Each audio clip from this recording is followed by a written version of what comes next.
8:10. I propose we start, and whoever's late will have to catch up or not catch up. It's their issue. They know this it started at 8. In business, if you don't turn up for a deal, you don't get the deal. King Cloud Medical City has offered our services to run through a business plan, how to start your business plan. So I'm just going to switch this on so that the camera can hear me. Okay? Okay. Well, good morning. My name is Barry Wheatsley. I'm the Executive Consultant at the Badir for Biotechnology programme.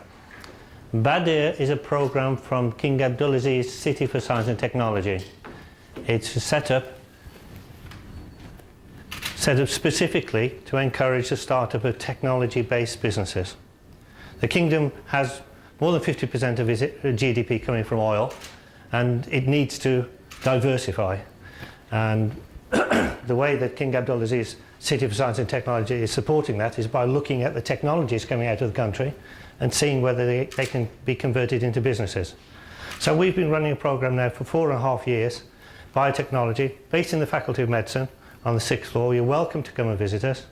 We look at environmental, agricultural, industrial, but mainly medical and health-based technologies that are coming from Saudi Arabia, or that are of value to Saudi Arabia, that we can grow into businesses. Part of what we do is we run workshops. We run workshops to help, because most of the people we work with, in fact all of the people we work with, are scientists, technologists, clinicians, people with a technical background, a scientific background. And it's not necessary, most of them don't have clear commercial backgrounds. And so what we do is we try to introduce them to the commercial background. So we have a 3-module program on business planning. What I'm going to try to do today is squash it all into one morning. So forgive me, that's why I'm decided I'm going to just start. The rest will have to catch up, and we're going to go through this very quickly. If you want to learn in detail, come to our modules. They're free. Mariam has all of your contact details. We'll make sure you get added to our circulation list. We run lots of other workshops on PR and advertising, on sales, on marketing, all aspects of running a business, a technology-based business. Now I know you're probably not all technologists. Some of you may have social aspirations with your businesses, but the basis of a business plan is the same whether you're running it for to make a profit from some new technology, or whether you're running it to plough back services back into the community. You have to have a viable business if you're going to succeed. Viable depends on your objectives at the beginning, but mostly it means that you have enough money to carry on doing what you want to do. If you're in a commercial business, then that's you making enough money to make a profit for yourself. The money you've invested in the beginning is making more money than it's sitting in the bank. If you're running it for a social enterprise, then it's that you are able to carry on sustainably into the future, doing what you want to do. Now, in front of you, you have a folder, which is a toolkit. Now, this toolkit accompanies our 3-day module. I'm giving it to you because you've got a very short time to put your business plan together. You don't have time to attend our workshops, which we run 1 a month. So it's there. It's not intended, it's not what we're going to run through today. It's there as a resource for you. Okay? What we're going to run through today is in this folder. I've put copies of all the slides so you can make notes as we go along. And this computer's been locked, and only an administrator can unlock it. Mariam, can I get my presentation up, please?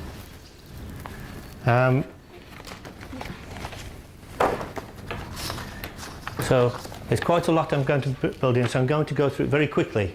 But don't hesitate to stop me. If you can't understand what I'm saying because I've got a strange English accent, and I do have a strange English accent, I know that, then just say, what do you mean by that? Can you explain that again? Can you say it again? Can you speak louder? Can you speak quieter? Whatever you want. I'm here to try and help you. as well as the slides, in here is a typical business plan framework. It's a two-sider, and it's got all the main headings you need for your business plan. We'll go through it as we go. I'm just making time while this presentation comes up. I've also provided you with a toolkit. A template. This template, I'll give it to Mariam. She'll circulate it to you. You can then just fill in the gaps. Okay? Also, I'll send you this template financial plan. This is the type of financial plan that an investor would want to see if you're going to go to them for money. It spreads over 5 years. You can tailor it and do whatever you want to it. There are spaces, you fill in the gaps, and it works everything out for you. So it saves you having to learn about all of the processes. So I'll give those all to Mariam. She'll circulate them by email, and you'll be able to use them if you wish. If you don't wish, if you want to do a business plan a separate way, then that's up to you. A business plan, well, let's start off. What is a business plan? Can we have some ideas? What do you think a business plan is? Sorry, can you say your name so we get used to talking to each other? Yes? Abdurrahman. Abdurrahman. Yeah, it is a general evaluation for the market, for the future market, and discovering some advantage and disadvantage of the product. Okay, so it's an evaluation of the market and where your product fits in it. That's a good part. That's a good part of the business plan. Yes. Any other ideas? Any other ideas what we should have in there without looking at the paperwork? No. In Arabic. هذا بيتكلم بالعربي يعني. هو يشرح للمنتج من ناحية نقاط القوة والضعف. ايش مميزات المنتج حقتي عشان ارضي الكاستمر. To explain to the investor about the product and what is the weak and the strong link. Yes, the strengths and weaknesses. There's a very useful tool which I won't go through today, we don't have time, called the SWOT analysis. Strengths, weaknesses, opportunities and threats. Strengths and which way around is it? Two of them are internal and two of them are external. You're looking at what's good about your team, what's good about you, and also looking at the outside world. And those, when you do a SWOT analysis, it gives you a very, very good analysis of your business. But as I say, that's a separate issue. Today, we're going to be talking about a business plan. Right. Who do you think is the main? It's been taken off. Just a second. I did put it on the desktop. It's no longer there. Oh, it is. It's just there. Who?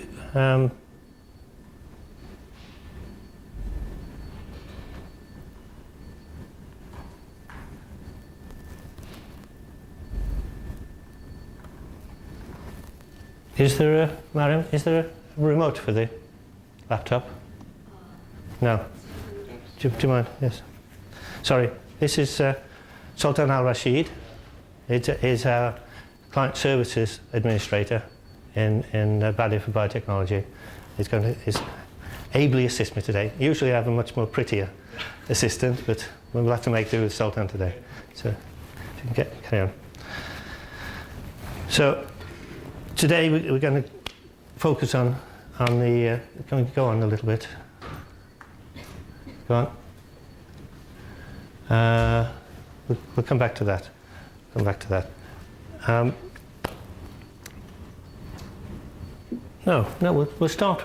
start with that. How many people have we got here?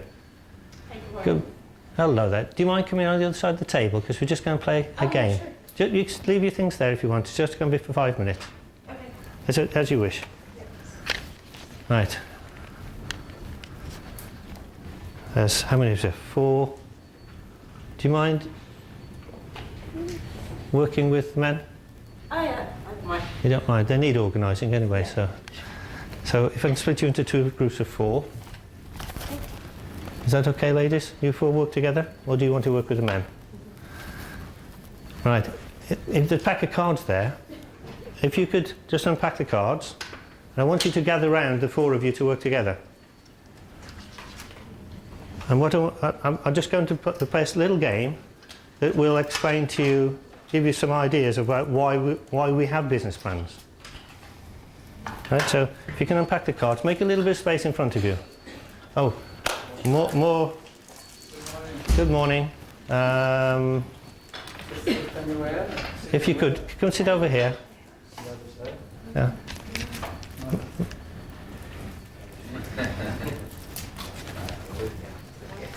I need any way you like. Okay. I need another volunteer to join them. I'm thinking about inviting the young entrepreneur to join in this game, but he doesn't seem to be interested. Okay. Can you unpack your cards, please? We're just going to play a little a little game at the beginning to break the ice. Okay? So,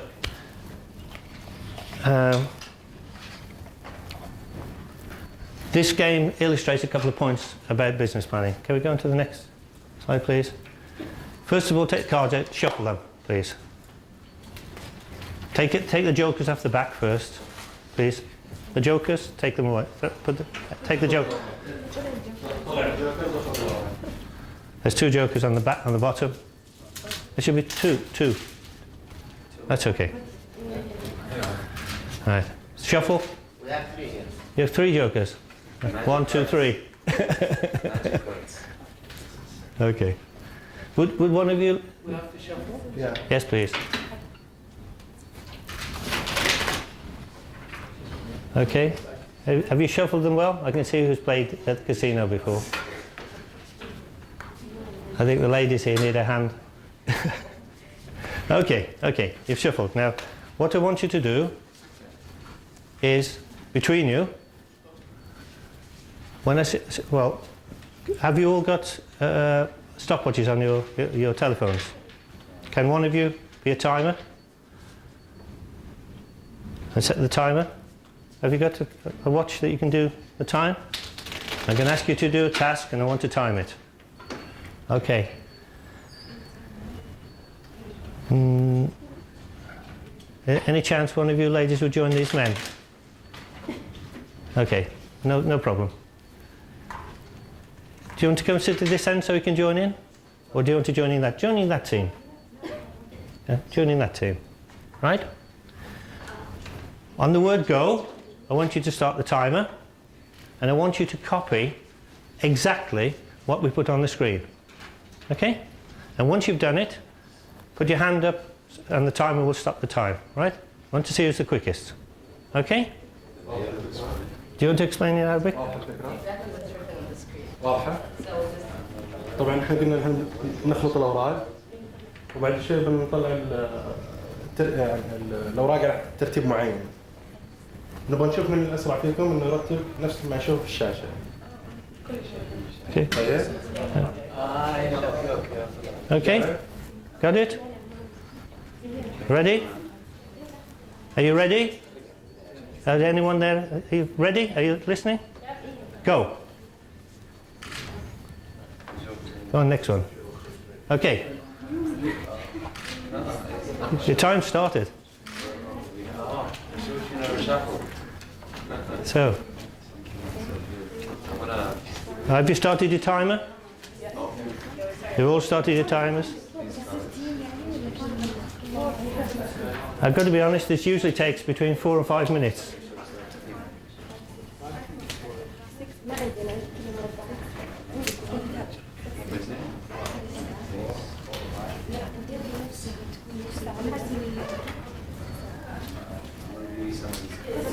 Can you write down the times? Yeah, write down their times, as they say as well. You time the fastest one. Yeah. We'll ask the others to carry on. Write down their times. Okay. And we'll see the difference. Okay.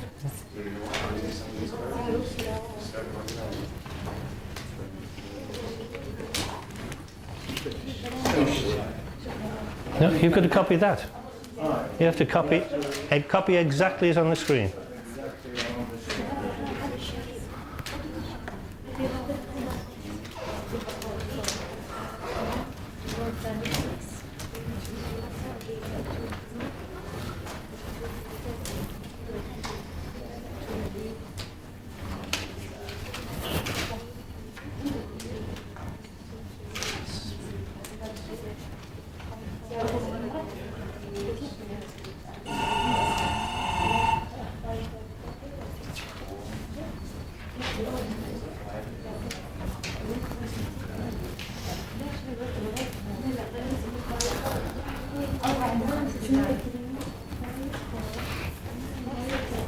Is it possible? Is it possible to get some water? There's no water here.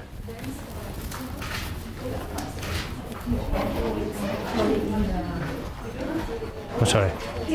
Ah, thank you.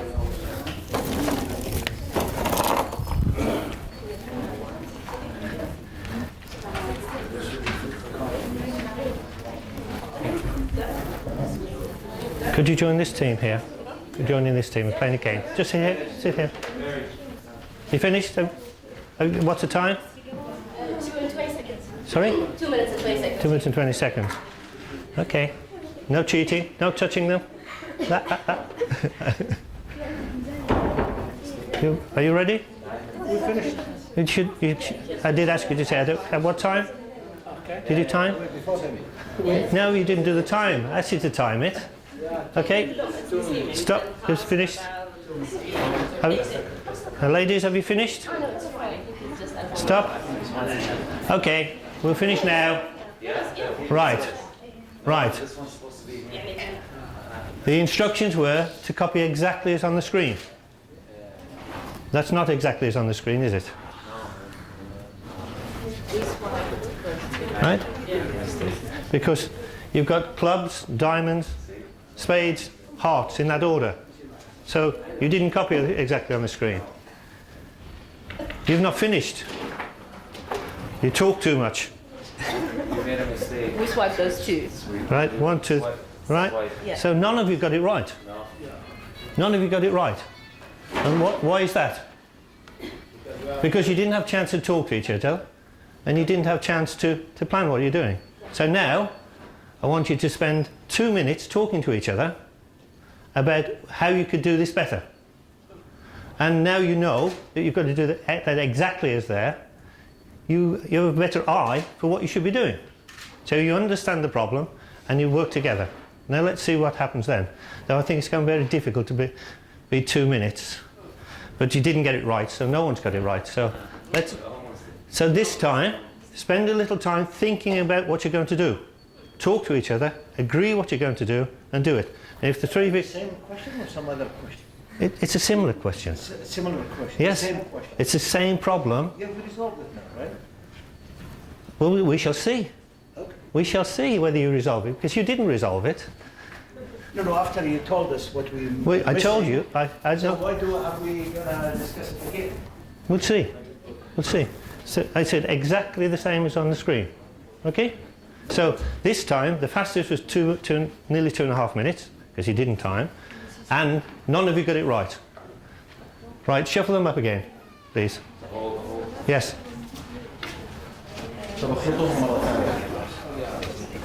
Let's this time work together.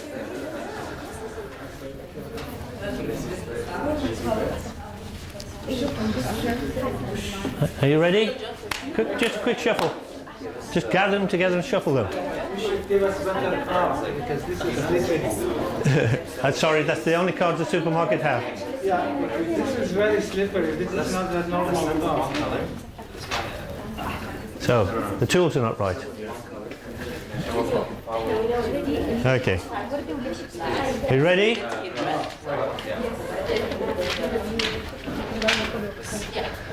We set this to one and then we can always combine up the other one. Okay. You've had your 2 minutes to discuss between you. Have you discussed what you're going to do? Can you join in, Mr. Turkey? Can you join this group? 4 of you work together. The whole idea is you copy exactly what we have on the screen. So go to the next slide. So let's do it again. Are you ready? Go. Okay, start the timer. Start your timer. Start your timer. Okay. Yeah, line them up for us.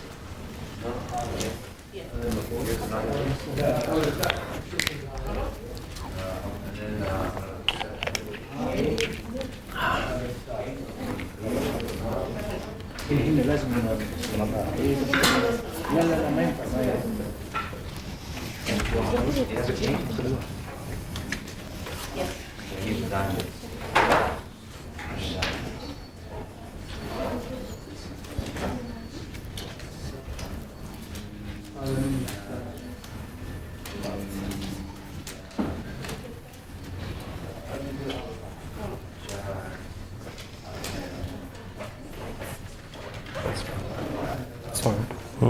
That's fine. Can't just sleeping.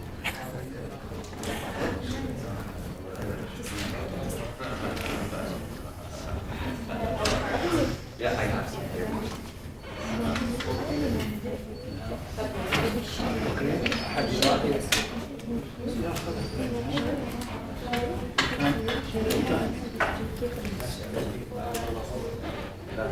Okay.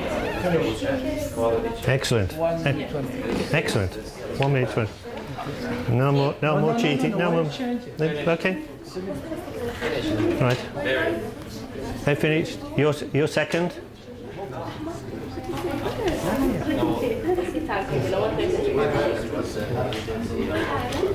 Okay. Right. 1, 2, 3, 4, 5, 6, 7, 8, 9, 10. Jack, Queen, King. 1, 2, 3, 5. Yes, you do it. No. Why You have to copy. Because you have to copy what's up there. That says 1, 2, 3, 5. 1, 2, 3, 4. Oh, That says 8, 9, 10. That's okay. So again, you didn't copy exactly what was there. The questions are very clear. What you haven't done is you haven't paid attention to detail. Ladies, you've finished, but you've not copied what's up there. You've got it stretched out. You've got it stretched out. It's not what's on the screen. Whereas here, 1, 2, 3, 1, 2, 3, 4, 5. None of you got it right. Right. I'm not going to do it again, but the important thing is you have to pay attention to detail. When you are doing your business plan and you're going to be making a presentation to funding agents, they'll be asking about some details that you don't think about. So you have to look at every detail you can, get it right. You also have to plan what you're doing. 1 minute 30 seconds, 1 minute 28 compared to 2 minutes 20, half the time almost. So if you plan it out, you'll be much more efficient. So a business plan is about you getting into the details of your business, all the details that you might be asked about, and doing it effectively and efficiently. At the end of the day, if you don't have a business plan for your business, you have no direction. You have no direction. So we'll now get on with the presentation properly. Business plan, who's it aimed at? It's aimed at yourselves, first of all. It's a tool for you to monitor your business. It's where you set your path for your business. It's where you set out the targets for your business. It's where you set out your aspirations for the business. It's where you describe the team you want to have, the marketing you want to have. And most importantly for most of you, at the beginning, it's what you use to justify someone investing money in your company. Even if it's your own money, you should do a business plan because it justifies to you that it's worth putting the money into that business. So, for your potential funders who are looking at you as a potential money-making organisation, they want to know that it's credible what you're saying. So, in your business plan, you've got to have enough information that they believe you, and that they can take it to experts, and they'll be able to back that up. It reduces risk, because a business naturally is risky. The market changes, prices change. You might get knocked down by a bus, and well, no, it might be over here, not many buses over here. Well, might have an accident and not be able to deliver. So you have to think about all the risks and how you're going to reduce it. You have to look at rewards, because at the end of the day, no one's going to put money into your business unless they're going to get something out of it. It may be they put money in because it's a good business that's going to do something good in society, but they want to see those rewards. The rewards might be to society, it might be, more often than not, it's to the investor. If they put $1 million into your company, they want to have much more than $1 million back. And how they get out of it is clear. Because when you put money into a business, you don't want it to sit there forever. You want to be able to maybe move it on to the next investment. So their exit strategy has to be clear. So what matters? As you said, products and services. What it is you're offering is very, very important. The marketplace, as you said, is very important. But just as important is the organisation. Who's going to do the work? Investors don't just invest in the technology, they invest in you as people. And they want to know that you and your team can do everything that the business needs to have done. And alongside that, they want to know what resources you need and where you're going to get them from. If you need laboratories, where's the laboratory going to be? How much is it going to cost to set it up? How long is it going to take for the equipment to arrive? So you have to spell out everything in your business plan. Right. What we're going to cover today is what your business plan should contain. I'm going to cover 3 main areas of it. How much detail to put in it, and what sort of evidence you need to put in. But most of all, you've got to make sure that everything you put in there is smart. Do you know SMART? No, SMART, not SWAT. Oh, I thought it says specific. It's reading it. It's written here. Yeah, I've written it in there. It's specific. In other words, it's clear what it is. There's no mix-up. There's no ambiguity. It's measurable. You know how much you're going to do, when you're going to do it. Attainable. You can actually. It's achievable. You're not setting targets that you can't achieve. And it's relevant. In other words, when you are setting up a business it actually addresses the problems that are there in the marketplace, and it's time bound. You're going to do A, B, C by X, Y, Z. So, if I was going to say, what do you think are the main? Don't keep reading from the books. I've given it to you as a resource. I want to interact with you if possible. What do you think are the main parts of the business plan that you'd have in there? We've had the product, we've had the market. What else? Customers. That's the market, the customers and market part of that. Competitive analysis. Like competitive analysis. Yes, again, that's the market as well. Okay, so competitors, market, the customers, they're all linked together. What is your product? The product, exactly. What's your objectives? Yeah.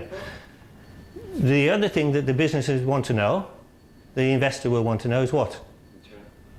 Internal strength about yourself. The organisation, the resources you bring to it, yourselves. What strengths you have, your expertise, why they should believe you. Credibility. The credibility, exactly. The credibility comes from your organisation and your resources. But something else. The value. The value. That's it. The investor's going to look at your financial plan. They want to know that you know how to run a business. You know how much it's going to cost, and that you are not going to waste their money. If I give you $1 million, I'm not just going to walk away and think, oh, I know I can trust these. I've never met them before, but they've got a nice piece of paper. They'll want to watch you and make sure you spend money as you predict. And if you don't, you've got to have good reasons. So a good part of it, a large part of what you end up doing is the financial planning. So we'll just go on. So we suggest that you start off with an introduction, which explains what your objectives are, what you aim to do. You describe very clearly your product and your business development, your market analysis, the resources, which includes your competitors, includes your customers, resources and your organisation or plan, and then your financial analysis. Then when you finish it, if you try to keep that to a maximum of 15 pages. If you put 400 pages into an investor, they won't even look at it. You've got to keep it so they can get through it. Your introduction and, most importantly, your executive summary shouldn't take up more than the first page. If they're not hooked in that first page, you've lost them. So do your executive summary at the very end, when you know what the hooks are, and write it so that it's going to make your business really attractive. You can put as much supporting evidence as you like in appendices, just make sure that it's clear they're supporting evidence. Because your investor, if it's a venture capitalist, will be sending it off to experts to look at it. If it's someone putting in more than about $1 million, they will go and take it to people to give them advice, consultants, and then they'll want to have more information. So what I've given you, and I was saying at the beginning, is a framework. When someone comes to us with a business idea, we give them this 2 sides of paper to start off with and saying, look, the first thing you do is make sure it's the green folder. As I said at the beginning, these folders, sorry, not all of you are here, these folders are what we hand out for our three-module program. It's like a work, something to be as a resource. What we're covering today is in these folders. Just giving you that as a resource. In the back of these, behind these slides, you'll find three documents. The framework, which is we start with, it's really just headings. You should, when you first start off, try to answer these just from where you stand. Then you'll see what the gaps are in your knowledge. You'll see what it is you really need to concentrate on. You may even think, I can't even start on this area. I'll have to find someone to work with me. And it's very, very rare that an entrepreneur can do it all themselves. Do it all themselves. You know, we've had brilliant surgeons come to us with really fantastic ideas. But when it comes to thinking about organising their teams, looking at the intellectual property, they don't know where to start. So you need to have advice and guidance. Value for Biotechnology is here in the 6th floor of the Faculty of Medicine. If you need advice and guidance, you're welcome to come and speak to us anytime. Okay? So that offer's there. This is what we start with. We say, have a try at just writing a line or two against each of the headings so that you can start your business plan off. You then need to build it up into a real business plan. So we've given you a template. This template, it will circulate it electronically. You can just replace things, slot in the words you want to in there. It's a little bit circular at times, so you may have to trim it down, but it gives you a good start as a template for a business plan. Then finally, we'll also circulate you a spreadsheet, which you can put your details into a financial plan and end up with a 5-year projection for your company. But today, I just want to go through the principles. As I say, I'm trying to squash 3 days of modules into a morning. So we're just going to gallop through everything. Come along to our workshops and we'll do them in detail.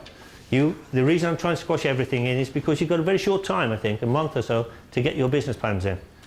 Usually we allow our businesses 3 months, 6 months of that order, because we know everyone that comes to us already have jobs. They can't just pack up and not do work for a month. They can't pack up and not do work for 3 months. They have to fit it in with everything else. So that's what we've offered you. So we'll start off thinking about the market. In the marketplace, what research do you need to do about your product? I heard down here about your customers, your competition. How do you do that? Study. You have to collect information. All right. How do you collect information about customers? You can do surveys.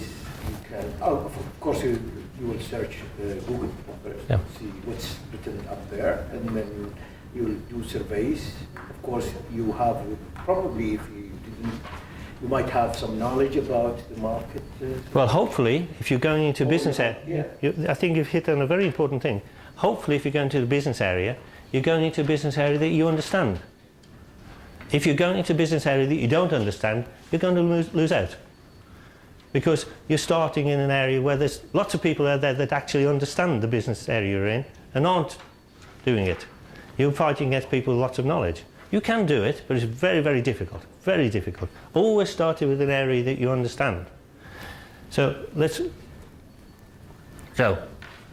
important thing is, what are you trying to, what's your business going to, what problem is it going to solve for your business? You know, what's the need? If there isn't a need for your business, then how are you going to sell your product? How big is that problem? You know, is it something that's only happening in the mountains of Taif? Or is it something that's around the world? Among the monkeys there. I don't know about that. I wasn't thinking that. Yeah, there's a lot of monkeys there. Okay. But I just meant it could be a mountain sickness, or it could be something that's around the rest of the world. Now, are there existing solutions out there? Are there existing solutions out there? If so, What's special about yours? Why is your solution going to switch the market on? And they're going to spend money with you rather than the existing one that they know, they've been using it for the last 10 years, they've had no problems with it. Why should they change to this newfangled thing?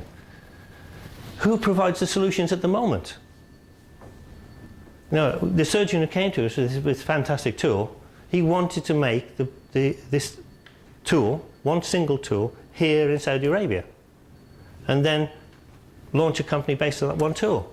We said, yes, it's a great tool, yes, it's going to make a big difference, but who's going to buy it from a small company here in Saudi Arabia?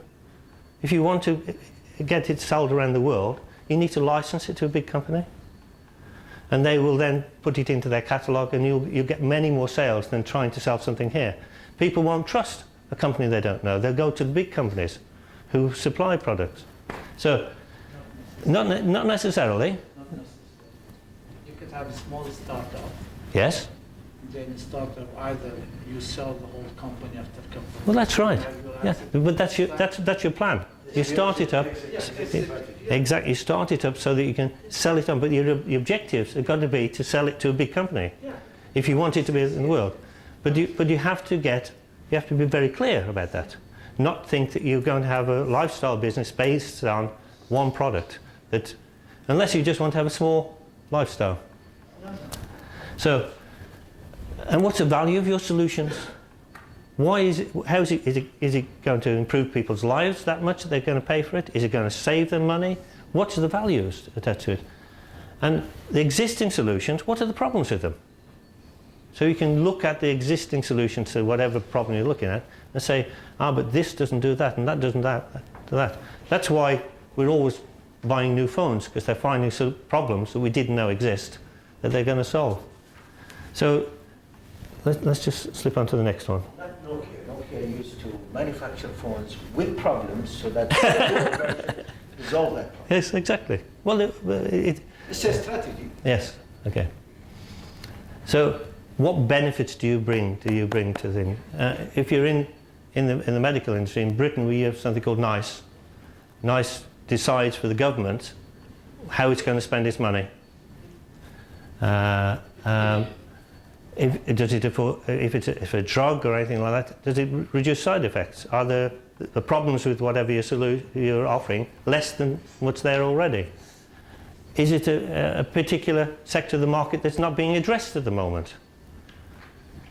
Have you found a market there that exists that no one else is addressing? Is it cheaper? Is it safer? Is it easier to deliver? All those things you need to be thinking about with your product. So, for example, it could be something which you could administer at home yourself, rather than having to go into a clinic each time. If you make life easier for people, then they'll pay for it. So we go on. And then you have to think about who's going to pay. In the health sector, often it isn't the individuals paying, it's the insurance companies or it's the government. How do you convince them? In Britain, unless you convince NICE, the government won't pay for it. NICE is the National Institute of Clinical Excellence. Right. And they look at all the different treatments and say, yes, this is cost effective, this isn't. Big arguments about whether people get cancer drugs or whatever in different parts of the country. So they look at from a cost-effective point of view, not the validity of this. From a cost-effective. This is killer for innovation. No, because you can still buy it yourself. The insurance companies can pay for it. They're not the only people. They're the biggest. They're not the only. But they are part of the NIH, right? Yes, the National Health. That's why they. Not NIH. It's the UK. Yeah, So it's national NHS. they're trying to save money for the government, right? Yes, yes. But it doesn't kill innovation, because innovation is often about coming up with better, cheaper. Yeah. But it funnels it. It funnels it. Because a lot of really, really expensive drugs come out, and then they do get used, but not by NHS. There are lots of expensive drugs. My father had Alzheimer's. They wouldn't prescribe him some of the drugs, so we paid for them. I just have a question.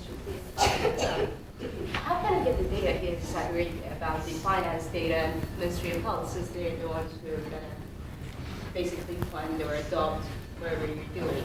Since the insurance markets in Saudi Arabia is not really well developed unless you go different users. So, and this data is not available. So I don't know how are they financing their projects, and because it's not publicly available. Well, first of all, the insurance market is developing rapidly here in Saudi Arabia. All the private hospitals But are... it doesn't cover the citizens. I mean, the Ministry of Health Services covers 60% of Saudi Arabia. Yes. When you add the governmental minimum wage hospitals, that goes up to 80%. Yes. So I'm not going to, basically provide a product that's going to be covered 20% only for the insurance company. So my question is that if you want to develop something that gets adopted by someone who's going to pay largely for their patients and end users, how can I develop something that I don't have access to align my proposal to Well, the National Unified Procurement Company is supposed to be making that sort of information available. It's not doing it yet, but it is supposed to be making that available, which is supposed to, NUPCO is supposed to be purchasing for the whole Ministry of Health. And it's a company that's been running 3 or 4 years now with an enormous budget. We'll talk about where you get... I think you can't just work on Saudi Arabia. You'll have to look outside Saudi Arabia if you want to look at the value and what's being paid. Sure. I mean, I can get the financing models and stuff from outside Saudi Arabia. Yes. But then again, you're looking for the Saudi market to start with. You Yes. benefit the people of Saudi Arabia to start with, then maybe expand with a vision. But then most of those questions that you presented in the previous slide and this slide, we don't have access to them. Yeah, but what we've done in the projects that we've had is we've gone and surveyed people, we've gone and spoken to people, gathered information from them. They've told us how much they're spending on clopidogrel, for example. They've told us how much they're spending on warfarin. And we've been able to gather the information by asking the questions. You have to go out, talk to people and get the information. And you'll get the information from one hospital. Knowing the number of beds, you can then work out what it would be for different hospitals. But it is a matter of doing the legwork and going out and getting that information. Yeah, I think we agree on the same thing. I'm just saying that the resources are not available in Saudi Arabia. No, how can you get them? This is the question. Yeah, you're right, the resources aren't available. They're not, so you have... Yeah. Okay, that's my Okay, you can't go to a website and it tells you everything about everything. No, but in the UK and in the US, you can see the publicly available, even old requests for proposals, and you can see how they're Yes. presented. But here, you can't find them. So No. I'm just trying to see what are the available resources for us to develop our proposals. They're more limited in Saudi Arabia. What we've done with other projects, and we've started up 20 businesses in the last 4 years, is we've looked at what data we can get. We try to, because we've been doing it for 4.5 years, we've got contacts now, so we go and talk to people like NUPCO. They've got a fantastic marketing information there, which they've let us have access to. You also need to go and talk to the people in your area that you want to have your business. You go to talk to your potential clients, customers. Because if you've got to do that anyway. How do you know that they're going to buy your product if you don't talk to them? How do you know that they're even going to want your service or your product? So you have to do that market survey, as you're saying. You've got to talk to people and gather that information. And taking the information from outside that you can get that's freely available and using it as evidence and framework for what you're doing gives you that credibility that you need. So you need to be looking at what is available, building up your knowledge, then talking to your clients, talking to the potential funders, the insurance companies. We've got a project that we've been talking to insurance companies about because they would be funding it, because it's a private blood test. I don't think the rest of it really matters. If we're talking about differences in markets, understanding a market, talking about distribution models can vary very significantly. In Britain, you can buy codeine at the supermarket. In Greece, all part of the EU, codeine is banned.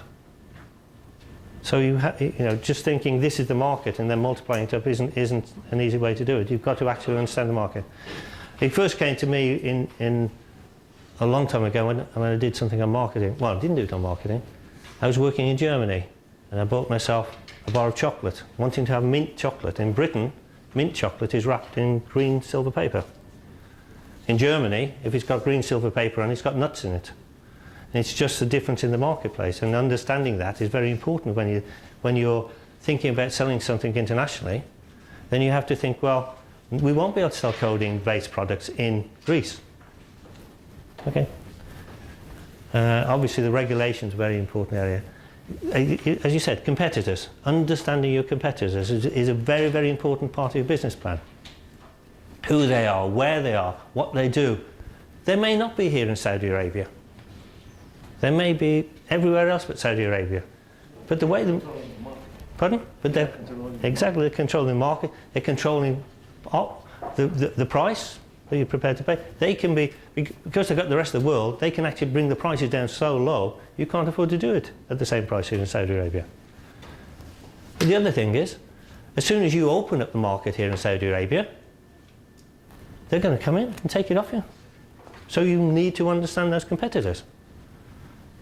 It may be difficult for them to get it in because there's no demand being created. Once you create the demand, the people from outside will say, oh, thank you very much. You've done a nice job for us.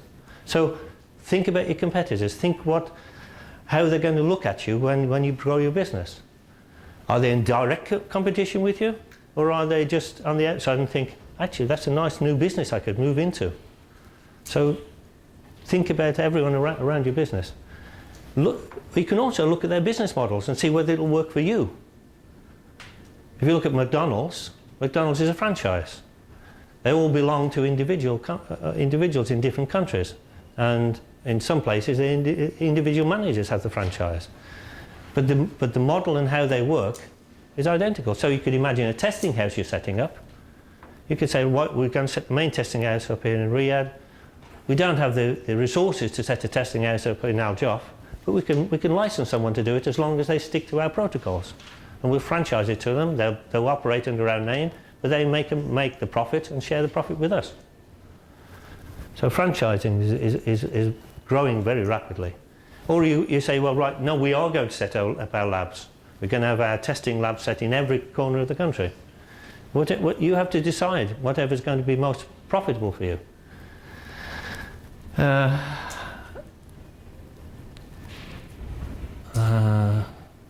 Looking at competitors about their volumes of sales, looking at their annual reports, you can often get lots of information about the business, how they operate, how much sales they're making, and so on. And how many competitors are there? If there's just one big competitor, we had a guy come to us with a piece of fairly mundane software, and when we asked him to write down who was his competitor, he wrote down Microsoft. I said, well, how are you going to compete with Microsoft? I said, well, it's just a good product. I said, but you're taking on one of the biggest companies in the world. You're not going to be able to do that unless there's something really special about your software. And then it's going to end up being bought by Microsoft later on. So, as you say, think about where your product is and where it's going to end up. So, for the medical area, what we've often done is just go on to the resources.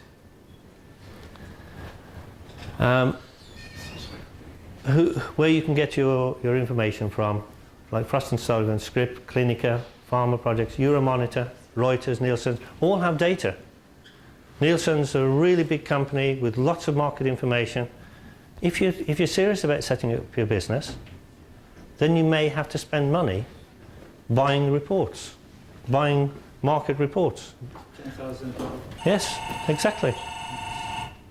Or you may have to find a way of getting access to them through a library that's bought them. Maybe King Saud University, maybe some other libraries bought them. Maybe some department has bought them. So finding a way of accessing them if you can't afford them.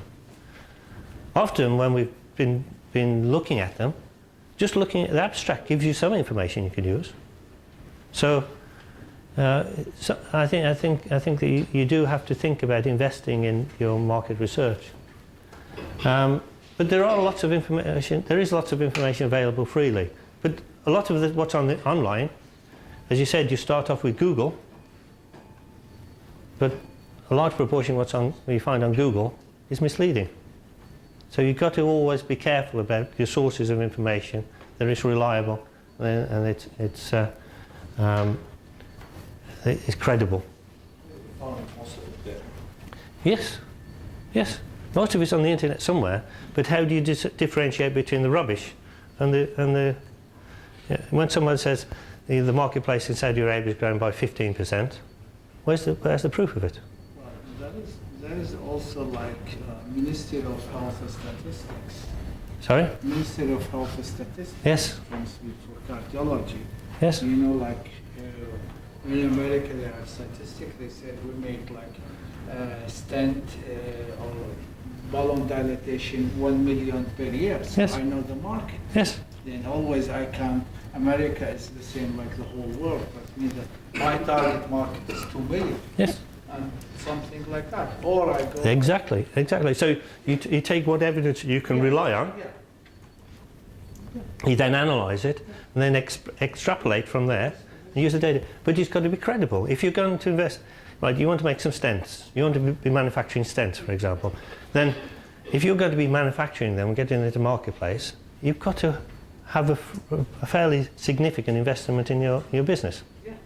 And to do that, you've got to be credible with the investors. Yeah. So that data has to be, people can't question the data that you put in there. You've got to be able to say, well, here are the real statistics.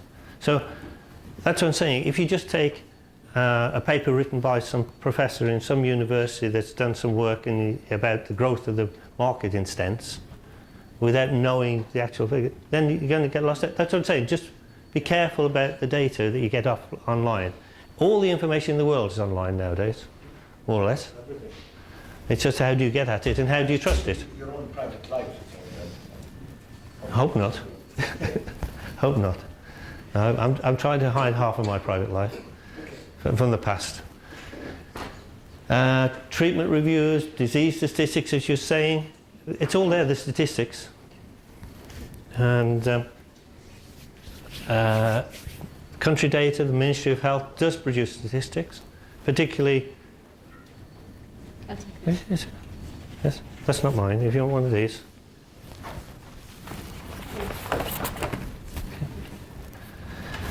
Particularly from the UK, Europe, America, there's lots of data available.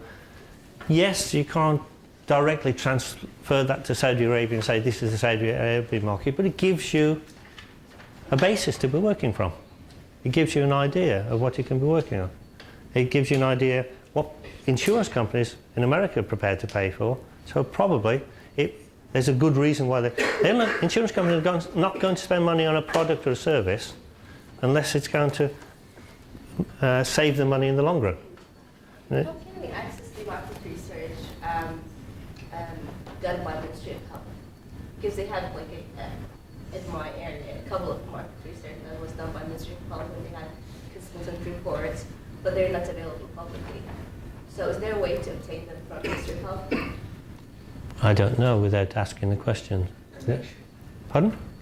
She has to have a connection. Yeah. with the Ministry of Health. Yes. We might ask, if it's really needed, we can ask our connection with this. Yes. Okay, yeah, that would be really helpful. Well, to be honest, I think that's a really good question because it leads to one of the important things. Use all of the connections you have. I'm not saying it's just here in Saudi Arabia, anywhere in the world, you have to use the networks you know to ask on your behalf. And if you have contacts near to seat of power, then you're much more likely to get the information you want, unless it's really sensitive. So, faculty, KFMC should be in a really good position to help you gather that information. We have, from CACST, we have lots of information of our own.